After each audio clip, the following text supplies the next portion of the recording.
Pero cuando miro al apóstol Pablo, veo en una persona que luchó y luchó mucho.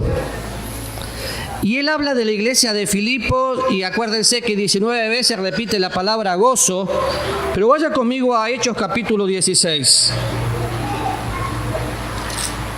Y hacemos un repasito del contexto de cómo el apóstol Pablo llegó a Filipos. Carlitos, ahora no, después cantás. Listo, Carlitos, gracias. Cómo el apóstol Pablo llegó a Filipos. Y si a usted le hubiera pasado esto, ¿hubiera seguido?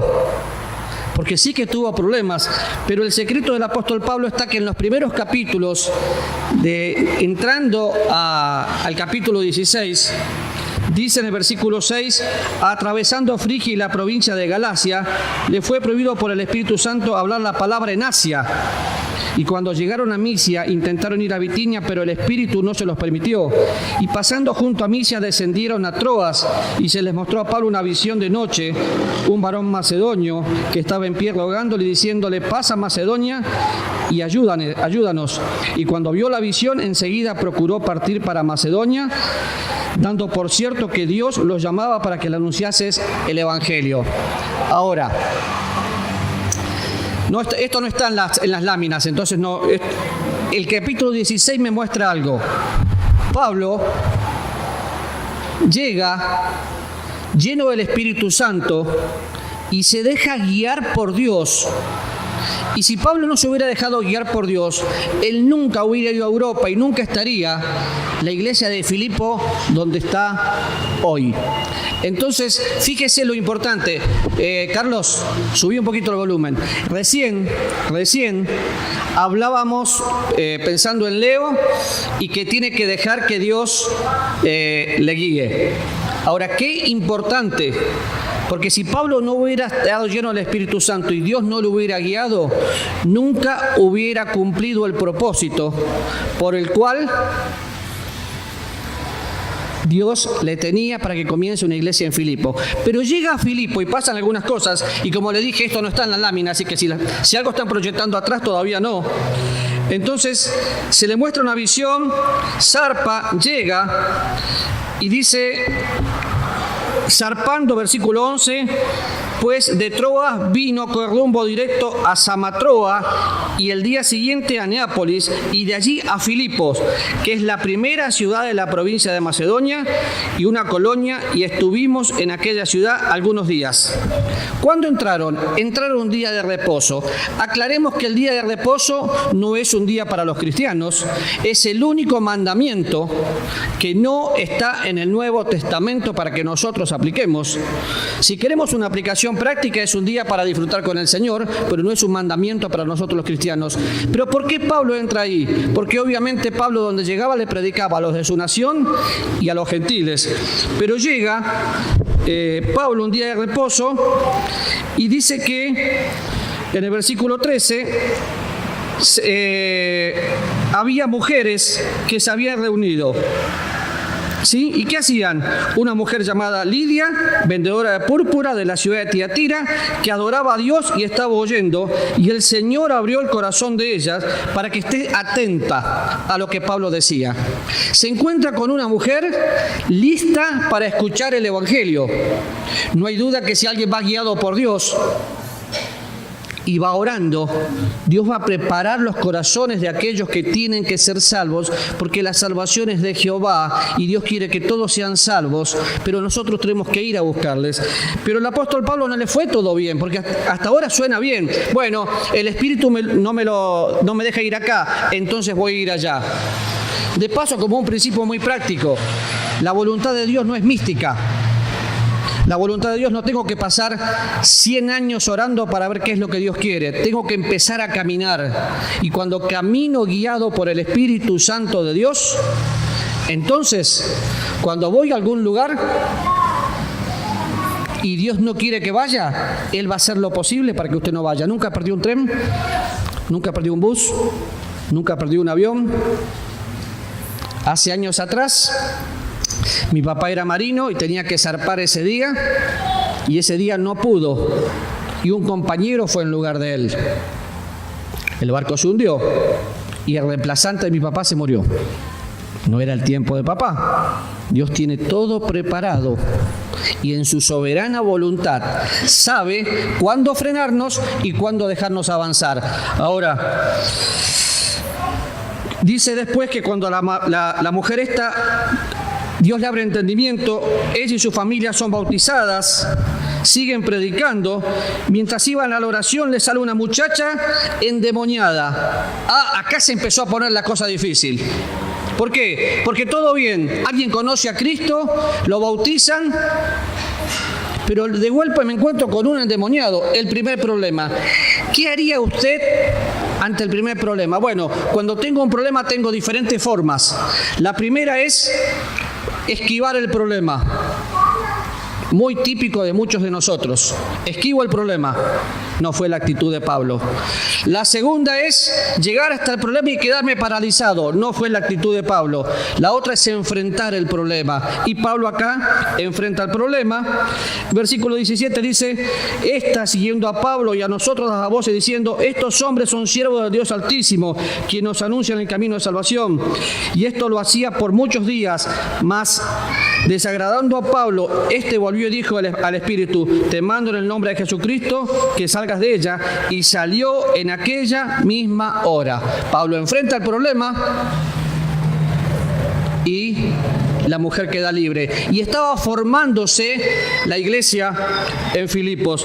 Ahora, si usted sigue leyendo un poco, versículo 19, pero viendo sus amos, ¿los amos de quién?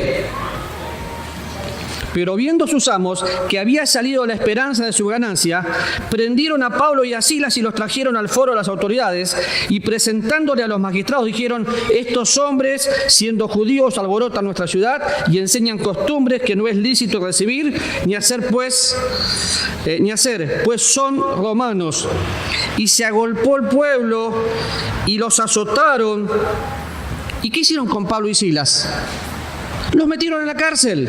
Otro problema. Pero las dificultades, se hizo la luz, llegó Génesis. Las dificultades que nosotros enfrentamos siempre son para nuestro bien. Cuando estudiamos la palabra crisis es oportunidad para algo mejor. Cuando usted mira esto, dice versículo 25: pero a medianoche orando Pablo y Silas estaban cantando himnos y los presos los oían. ¿Qué hacía Pablo mientras tenía un problema? Señor, cantaba, oraba, los presos oían. En este mismo momento no solo los presos, sino el carcelero oía. Y ante una dificultad, siempre Pablo puso primero al Señor. Y aquí es cuando vemos al carcelero rendirse a los pies del Salvador y decirle: Pablo, ¿qué tengo que hacer para ser salvo? Y Pablo le contesta: cree en el Señor Jesucristo y serás salvo tú y tu casa.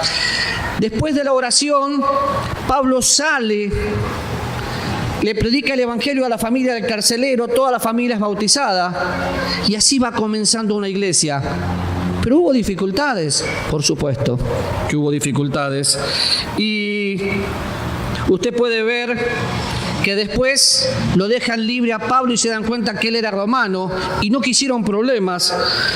Entonces voy al versículo 38, dice: los alguaciles hicieron saber estas palabras a los magistrados, los cuales tuvieron miedo al oír que eran romanos, y viniendo, les rogaron, y sacándoles, les pidieron que saliesen de la ciudad. Entonces, saliendo de la cárcel, entraron en la casa de Lidia, y habiendo visto a los hermanos, los consolaron y se fueron. Pablo tenía un problema. Ahora, imagínese usted, ¿qué día? Llega a una ciudad, todo parece bonito. De golpe se encuentra con una mujer que los persigue, que está endemoniada. Encima los meten preso. ¿Y Pablo sale y consuela? Sí, porque la prioridad de Pablo era agradar a Dios, comprobando lo que es agradable al Señor. Una frase en un versículo de Efesios de Pablo excelente. Y así comienza la iglesia que Pablo le escribe unos años después en Filipenses. Y la ciudad es muy importante. Ahora, dice... Supongo que está atrás en una lámina: ciudad de Filipos, fundada en el 365 durante el reinado de Filipo II de Macedonia. Los vestigios de esta ciudad fortificada se extienden al pie de una acrópolis situada en la actual región griega de Macedonia Oriental y Tracia, por lo que pasaba a la antigua vía romana Natia, que unía Europa con Asia. En tiempos del Imperio Romano, en los decenios subsiguientes a la batalla de Filipos en el año 42, vinieron a añadirse los anteriores monumentos de la época helenística, el gran teatro y el templo funerario. Importantes construcciones como el foro, que hicieron de la ciudad una pequeña Roma. Después de la visita de Pablo a Filipo en los años 49 y 50 de nuestra era común, la ciudad se convirtió en un centro de propagación del cristianismo, y los vestigios de sus iglesias constituyen un testimonio excepcional de los asentamientos de los primeros cristianos. Lo triste es que aquí, en esta zona, no quedó nada. Usted va hoy y ve Berea, Corinto, Tesalónica, Atenas, Pérgamo, Esmirna, Éfeso, y todo lo que pasó se fue fumando con el tiempo, y los cristianos son contados. Por eso les compartí en el chat de la iglesia de Sergio Martínez, que estaba predicando ayer en Portugal a más de 3.000 personas. Siempre se dice: en Europa es imposible. No, el evangelio funciona, el evangelio es poder de Dios, y el evangelio que Pablo predicó aquí es el mismo que nosotros predicamos hoy. Es el evangelio que es poder de Dios para salvación a todo aquel que cree. Y lo que sucedió en Filipos sigue sucediendo. Pero piense, hubo problemas, por supuesto. El día que no tengamos problemas y todo esté muy fácil, algo no está funcionando, porque cada vez que uno quiere hacer una obra, el diablo se va a oponer de diferentes maneras, pero nuestra actitud frente al problema es lo que cambia. Algunos son prisioneros, y en lugar de ser prisioneros de esperanza para convertirse en predicadores de las Escrituras, son prisioneros de su trabajo. Son prisioneros de su escasez, pensando que son escasos, cuando en realidad el Hijo de Dios nunca tiene escasez. Son prisioneros de amarguras continuas. Quejas y más quejas. Y el apóstol Pablo tenía todo para quejarse. Lo golpearon. Si usted mira todo el texto, lo pusieron en el calabozo, además al fondo. Y aún ahí, te alabo, Señor. Ahora, ¿cuál es su prisión? Porque usted tiene una prisión. Pero así como Dios liberó a Pablo de las cadenas y le dio libertad, lo quiere hacer con usted. Saulo, algunas cosas del autor de esta carta, y nos va a servir para estudiar todas las epístolas, y no lo hicimos en el momento que estudiamos Efesios. Es el apóstol a los gentiles, pero era un judío. Su nombre judío fue transliterado después como Saulo, y después se convierte en Pablo. Ahora, es indudable que Pablo era miembro del Sanedrín. Vaya conmigo a Hechos capítulo 26. Y este es un dato interesante para tener en cuenta. Versículo 10.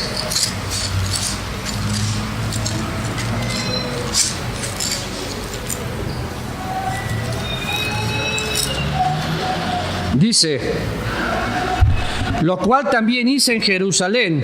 Yo encerré en cárceles a muchos de los santos, habiendo recibido poderes de los principales sacerdotes, y cuando los mataron, yo di mi voto. Él tenía autoridad.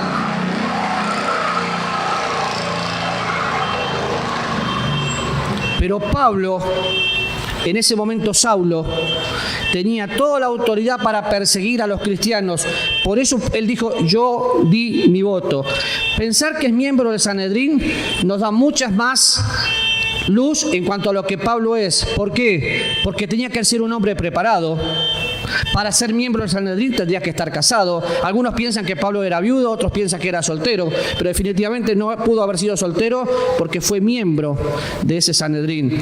Ahora, cuando usted piensa en Pablo y va mirando el libro de los Hechos, fíjese, capítulo 9 del libro de los Hechos.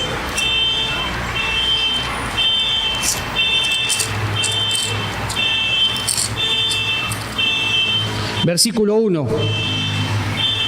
Saulo, respirando aún amenazas y muerte contra los discípulos del Señor, vino al sumo sacerdote y le pidió cartas para la sinagoga de Damasco, a fin de que si hallase algunos hombres o mujeres de este camino, los trajese presos a Jerusalén. Pablo, un perseguidor, si usted sigue mirando un poquito, va a encontrar diferentes formas donde Pablo persiguió, torturó y mató a cristianos. Pero luego Dios hace toda una transformación y en el mismo capítulo 9 dice: yendo por el camino, versículo 3, aconteció que al llegar cerca de Damasco, repentinamente le rodeó un resplandor de luz del cielo, y cayendo en tierra, oyó una voz que le decía: Saulo, Saulo, ¿por qué me persigues? El Señor sabía la necesidad de Pablo, y vamos a ver en un momento la capacidad intelectual y el conocimiento que Pablo tenía de todos los preceptos y de las Escrituras. Pero Saulo, Saulo, ¿por qué me persigues? Perseguir a la iglesia de Cristo es perseguir a Cristo. Ahora, versículo 5 dice: ¿quién eres, Señor? Y le dijo: yo soy Jesús, a quien tú persigues. Dura cosa te dar es meterte contra el aguijón. Y es interesante porque Pablo utiliza una palabra, la palabra Señor. Esta palabra es curios. Pablo estaba sabiendo que él perseguía al Señor. Él no era ignorante de lo que estaba haciendo. A pesar de que era criado en la secta de los fariseos, él sabía lo que estaba haciendo. Ahora, yo soy Jesús a quien tú persigues. Y sigue el relato donde Pablo está temeroso, temblando, y le dice: Señor, ¿qué quieres que haga? Y Pablo había sido elegido por Dios para ser el instrumento por el cual la gracia de Dios iba a ser transmitida a todos nosotros. Este es San Pablo. Y a nosotros nos cuesta un poco decir San Pablo, pero es que es santo. Nos cuesta porque tenemos más catolicismo del que nosotros pensamos. Pero cada uno de los que estamos acá, si tenemos a Cristo, somos santos. Y San Pablo, el apartado para Dios con un propósito definido, se encontró con Cristo. Por eso le podemos llamar santo. Ahora sigue Dios y le dice: levántate y entra en la ciudad y se te dirá lo que tienes que hacer. No dio mucha vuelta al Señor. Solo levántate y sígueme. ¿Quiere encontrar la voluntad de Dios? Siga al Señor y encontrará la voluntad de Dios. Un cristiano apachurrado, quieto, sin hacer nada, definitivamente no está en el centro de la voluntad de Dios. ¿Por qué? Porque no está siguiendo al Señor. Ahora, vamos a Filipenses capítulo 3.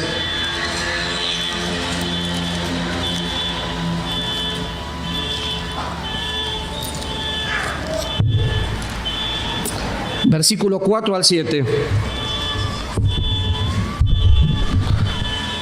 Porque vosotros mismos somos la circuncisión, los que en espíritu servimos a Dios y nos gloriamos en Cristo Jesús, no teniendo confianza en la carne, aunque yo tengo también de qué confiar en la carne. Si alguno piensa que tiene que confiar en la carne, yo más. Circuncidado al 8º día, del linaje de Israel, de la tribu de Benjamín, hebreo de hebreos, en cuanto a la ley fariseo, en cuanto a celo perseguidor de la iglesia, en cuanto a la justicia que es en la ley, irreprensible. Pero cuántas cosas eran para mí ganancias y las he estimado como pérdidas por amor a Cristo. Y Pablo nos da muestra de que sigue siendo un personaje importante, no era un cualquiera. Y a veces nosotros pensamos que el evangelio es para cierto tipo de personas. No, el evangelio es el poder de Dios que alcanza a ricos, pobres, profesionales y no profesionales. Todos necesitan de Cristo. Y Pablo trata de sacar sus propias credenciales y se presenta en primer lugar como hebreo de hebreos, se presenta como fariseo, había sido puesto a los pies de Gamaliel, pero esa no es la lámina, Carlos.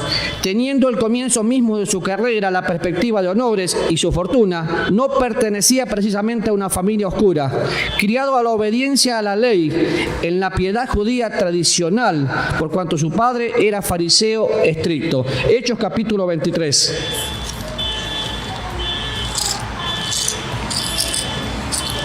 Versículo 6.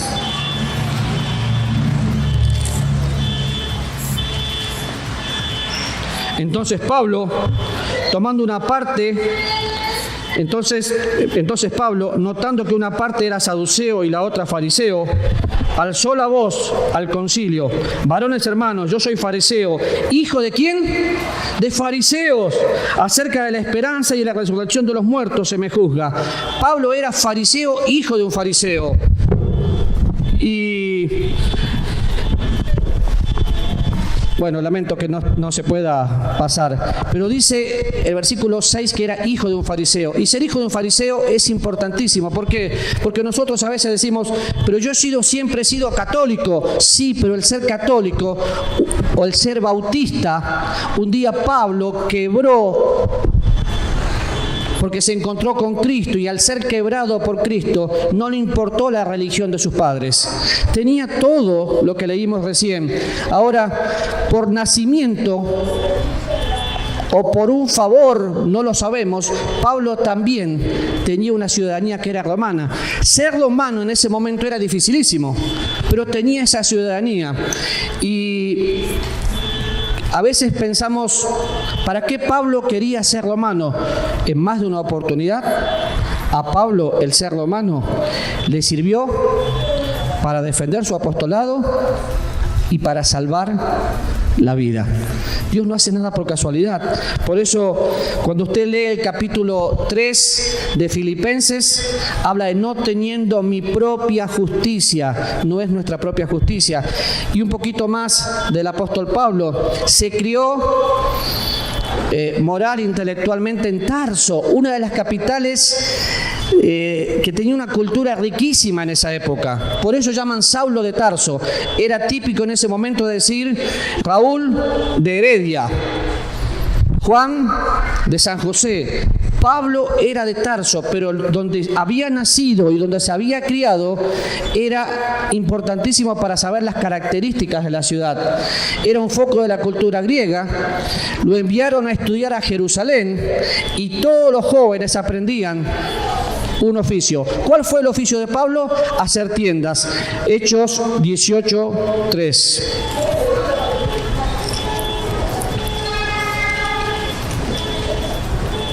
Dice, y como era del mismo oficio, se quedó con ellos y trabajaban juntos, pues el oficio de ellos era hacer tiendas.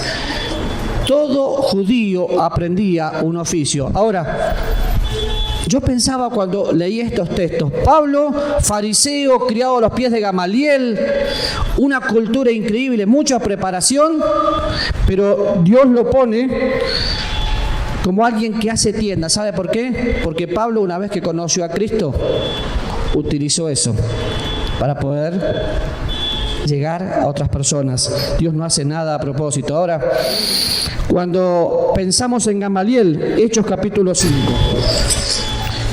versículo 34 al 39.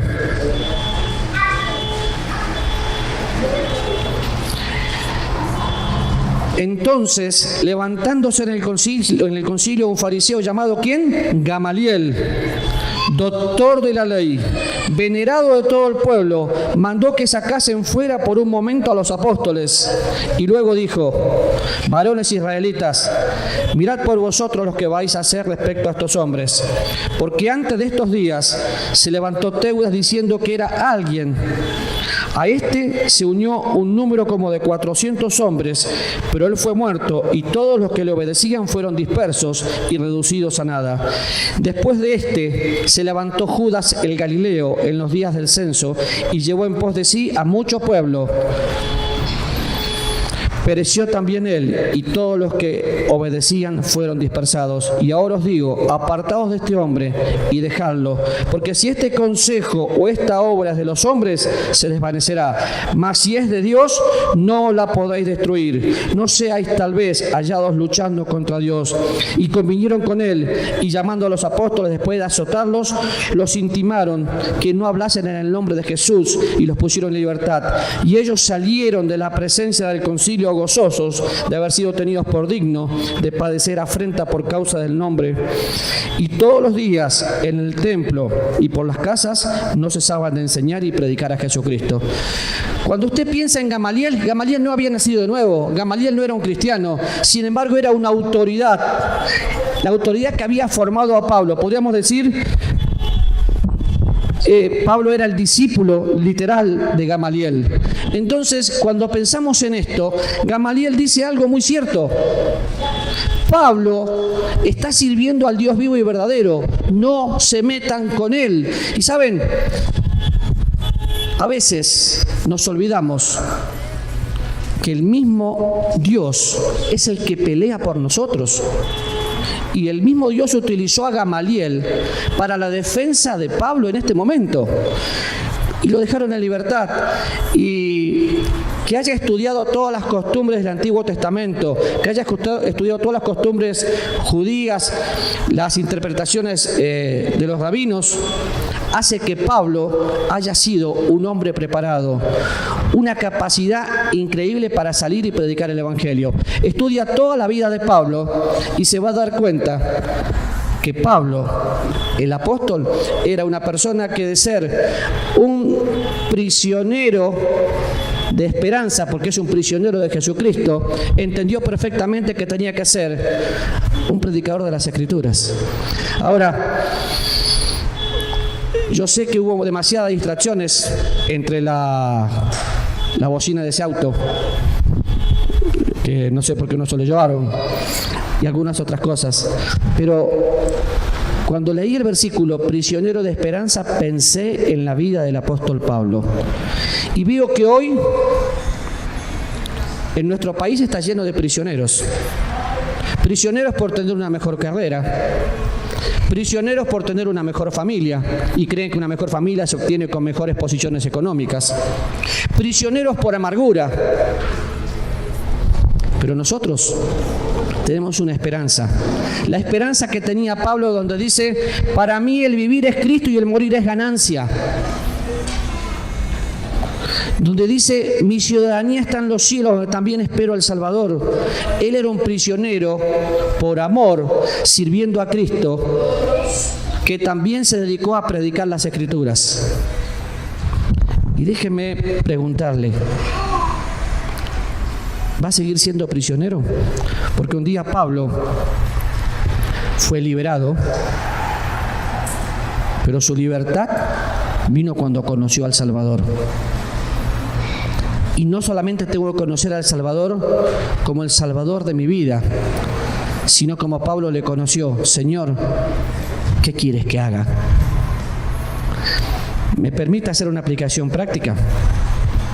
Señor, ¿qué quieres que haga? ¿Qué está haciendo usted en este momento en la obra de Dios?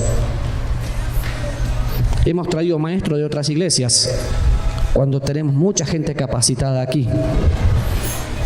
El problema no es el pastor de la iglesia, porque los discípulos tuvieron al mejor pastor, a Cristo.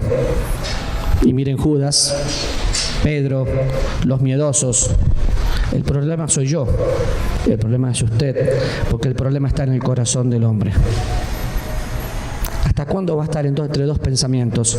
Si Dios tomó la vida de Pablo, un perseguidor, y lo convirtió en un predicador, lo vil y menospreciado, toma a Dios y lo convierte en algo digno para su gloria. ¿No estás dispuesto a dejar de luchar? ¿Estás prisionero de una amargura? Perdone. ¿Estás prisionero de un trabajo? Ponga en primer lugar a Dios. ¿Estás prisionero de su pasado? Las cosas viejas pasaron, porque todas son hechas nuevas. Pero simplemente debemos preguntarnos, ¿creo que la Biblia es la palabra de Dios? Si usted cree, haga de la Biblia algo personal. Y vamos a seguir viendo algunos aspectos más de Pablo.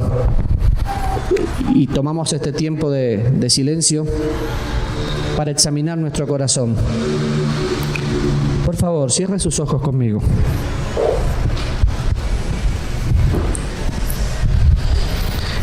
Y Dios nos está invitando a algo especial.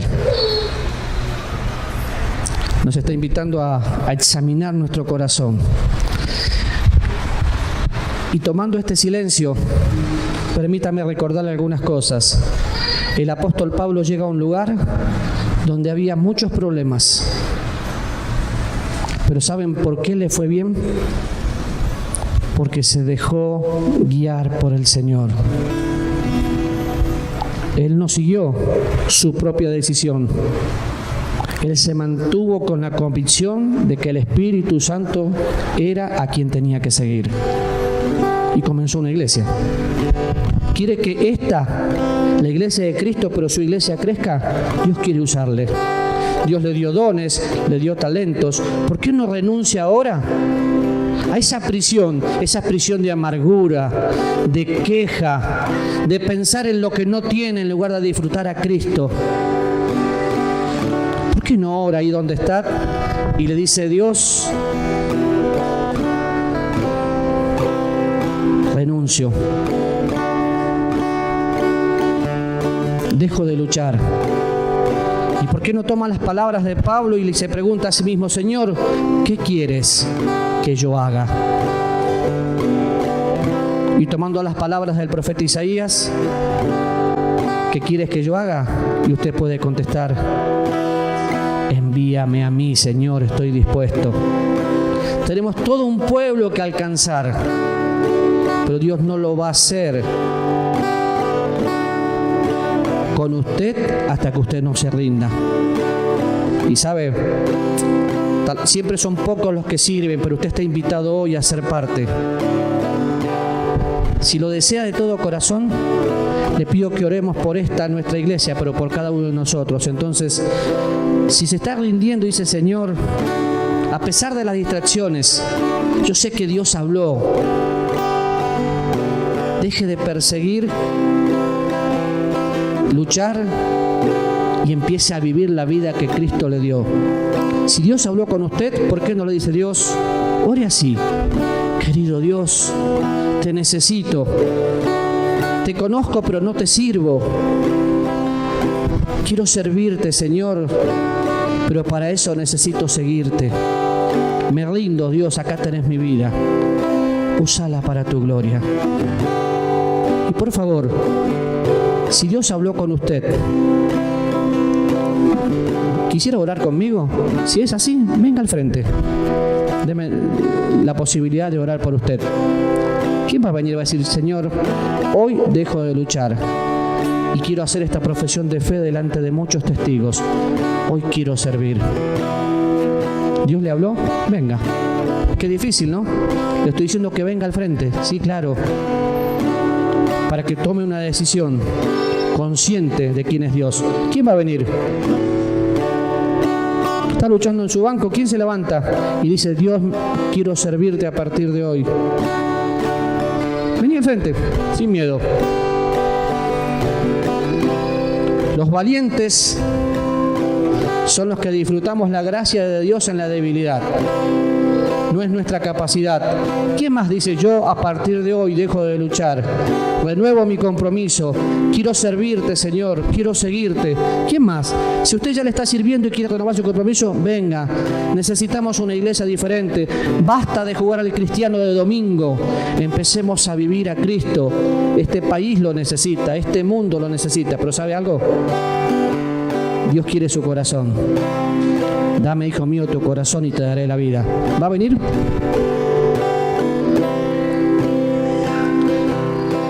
Señor, en este momento quiero pedirte, por favor, conoces cada una de las personas que estamos acá. Sabes que hay personas que tal vez te conozcan. Otros necesitan conocerte, Señor, y te pido por salvación de almas, te ruego por consagración de los corazones y te agradezco mucho por mis hermanas aquí presentes y por Javi. Y te pido, Señor, que cada uno de nosotros dejemos de luchar. Dejemos de ser prisioneros de las cosas que nos poseen y pasemos a ser prisioneros de esperanza. Te necesitamos, Señor. Quiero rogarte que confirmes estas decisiones y te sirvan con todo el corazón. Y quiero rogarte por aquellos que están dudando. Convéncelos, Señor. Quiero rogarte por aquellos que están fríos. Sacudilos, Señor. En el nombre de Cristo.